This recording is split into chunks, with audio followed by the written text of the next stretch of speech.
All right, Josh, my entire feed is just AI and Math Olympiad. I thought this was supposed to be years away. What actually happened? It's a bombshell, man.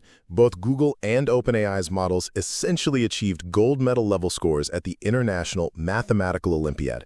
They solved 5 out of 6 problems. This puts them in the top 8% of the absolute brightest young math minds on the planet. For context, prediction markets had this happening in 2026 at the earliest. We just skipped a few years. Okay, so they're good at math. We knew they were getting good at math. What's the real story here? Because it sounds like you're more freaked out than impressed. Because it's not about the math. It's about how they did it. This is the whole ballgame. Google used a specialized system, DeepThink, trained on a curated math data set. It explores multiple solutions at once. The proofs it produced were elegant, clean, textbook perfect. That's impressive, but it's kind of what you'd expect. It's a math bot.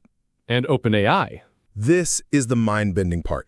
OpenAI claims their win came from a general-purpose reasoning model, not a narrow math bot. They're saying this is a fundamental breakthrough in sustained creative thinking, the kind of takes hours, not minutes. And the craziest part? The proofs their model spit out were a total mess. Bizarre, non-human, like someone muttering to themselves while solving a problem. Hold on, that makes no sense. The model that produced messy, weird proofs is the bigger deal? That sounds like a worse model.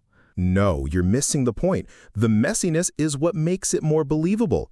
It means it wasn't just regurgitating elegant proofs it had seen in training data. It was genuinely reasoning its way through the problem from some weird alien first principles. Google built a hyper-specialized assassin to kill one target. OpenAI is claiming they've built a general-purpose Navy SEAL that can adapt to any mission, and it just happened to nail this one.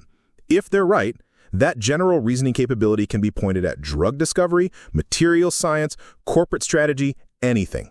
Okay, that is a big deal. But I saw the math god, Terrence Tao, was kind of calling BS, saying the conditions weren't scientifically rigorous. And didn't OpenAI piss everyone off by announcing their results before Google? Yeah, the classic OpenAI playbook. They jumped the gun on the announcement, stealing Google's thunder after Google had an official agreement with the IMO to wait. It was a bad look. And Tao is technically right. It wasn't a perfectly controlled experiment, but he's missing the forest for the trees. The fact that an AI is even in the same zip code as these problems is the story. Most humans couldn't solve these with a team of PhDs and an open book policy. So what's the bottom line for people who aren't in this world? What's the real takeaway? The takeaway is to update your damn timelines. This isn't about narrow tasks anymore.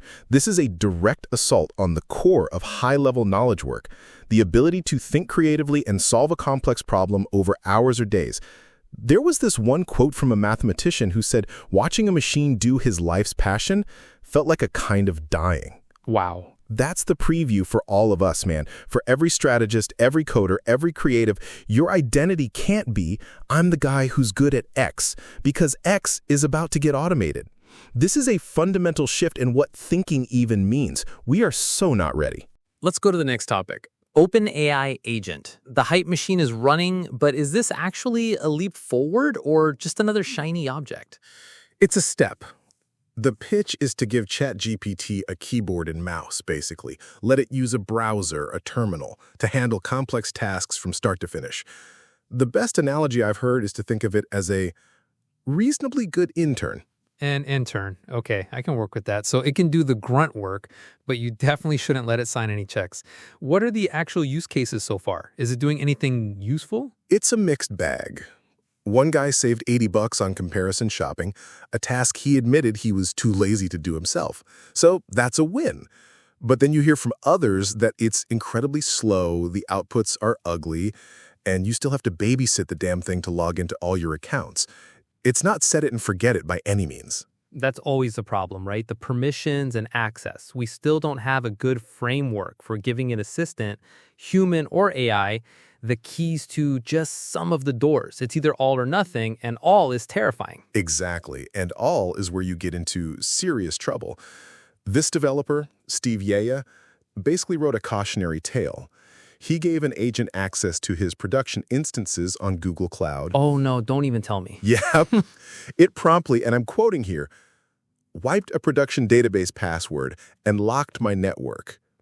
Just complete Unmitigated disaster. What an absolute moron. I'm sorry, but that's not an AI problem. That's a human being an idiot problem. Who in their right mind gives an unproven agent root access to a production environment? You have to sandbox everything. That's day one stuff. 100%.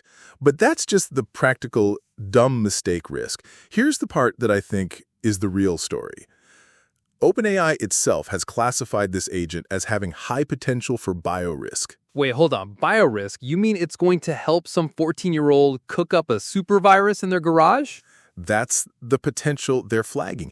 And the crucial thing, the real headline here, is that they've deployed their strongest safety measures on it before there's definitive proof of harm. They're not waiting for a catastrophe to happen before they act. That is a massive shift. So they're finally getting ahead of it instead of their usual playbook of releasing something and apologizing later. Is this a genuine change in culture, or is it just corporate CYA? I think it's genuine. The author I was reading made a great point. Waiting for proof is waiting too long.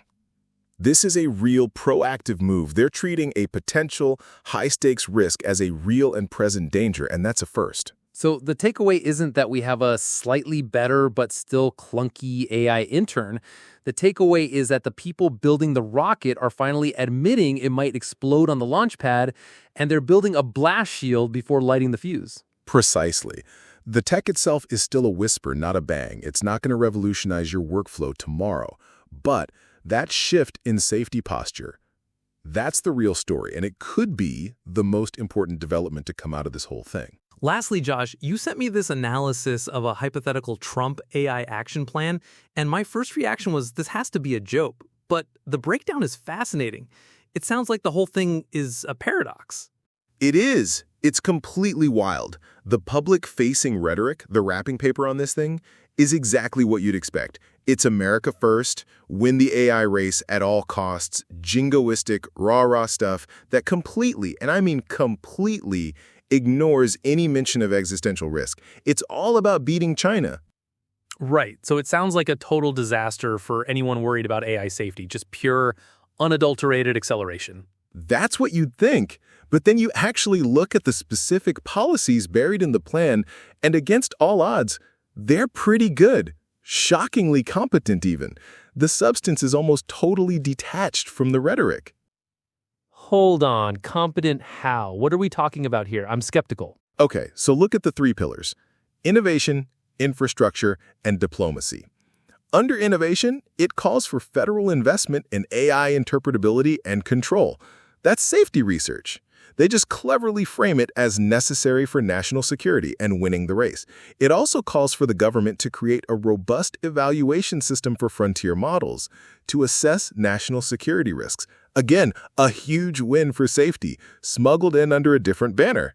Okay, so they're funding safety work, but calling it competitiveness work. That's a classic political move. What else? They want to strengthen semiconductor export controls, which is something the safety-conscious people have been screaming for. They even want to invest in biosecurity measures to prevent AI from being used to design pathogens. These are real, concrete, helpful actions. All right, I'm starting to see it, but it can't be all good. What's the catch? What are the big glaring screw-ups? The omissions are just as loud as the inclusions. First, as we said, it never once mentions AGI, superintelligence, or existential risk. The single biggest issue is just not there. Second, the energy plan is insane. It talks about building data centers and boosting the grid with nuclear and geothermal, but bizarrely leaves out solar and wind. It's pure self-sabotage. That makes no sense. You're trying to power a tech revolution and you ignore the cheapest, fastest to deploy energy sources? Exactly. And the biggest whiff of all is on talent. The plan talks about retraining programs, which we know have a terrible track record, but it completely ignores high-skilled immigration. It's like trying to build the world's best basketball team, but refusing to recruit anyone over 6 feet tall. It's a massive, politically motivated own goal. So this brings up the real debate, right? The author of the analysis, V, he gets into this in the comments. Is this plan, on balance, good or bad? Because it sounds like you could argue it either way. Precisely, and this is the core of it. A critic named Hebrika just blasts the plan, calls it omnicidal. His argument is that the overarching goal, which is to accelerate a dangerous technological race, is the only thing that matters. Praising the competent execution of a plan to drive humanity off a cliff is just insane. To him, the terrible rhetoric is the substance.